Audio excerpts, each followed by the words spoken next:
Rahul Gandhi PM Modi और मरकजी हुकूमत पर मुसलसल हमलावर हैं। वो कोरोना से निपटने के लिए किए जा रहे इकदाम, मध्य प्रदेश और राजस्थान में सियासी उथल पुथल, सरहद पर कशीदगी समेत दीगर मामलों को लेकर मरकज पर लगातार निशाना बना रहे हैं।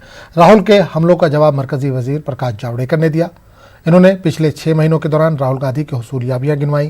प्रकाश जावड़ेकर ने दिल्ली फसाद, मध्य प्रदेश में कांग्रेस हुकूमत के गिरने, माइग्रेंट मजदूरों को उकसाने और चीन का दिफा करने को लेकर राहुल पर निशाना साधा। रोज ट्वीट कर रहे हैं। मुझे लगता है कांग्रेस पार्टी अब केवल ट्वीट की पार्टी बनकर रह जाएगी, क्योंकि जनता में काम नहीं, एक के बाद एक राज्य गंवा रहे हैं। और इसलिए हताश निराश पार्टी सरकार पर कुछ भी प्रहार करने की चेष्टा कर रही है, वो सफल नहीं होंगे।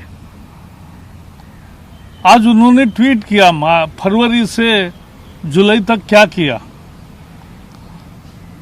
तो हम भी उनको जरा हिसाब बताते कि राहुल बाबा 6 महीने की आपकी उपलब्धि क्या है।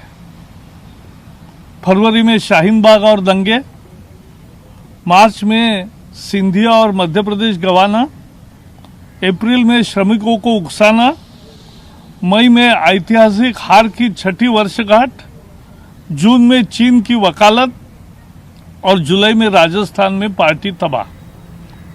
तो यही आपका काम चल रहा है।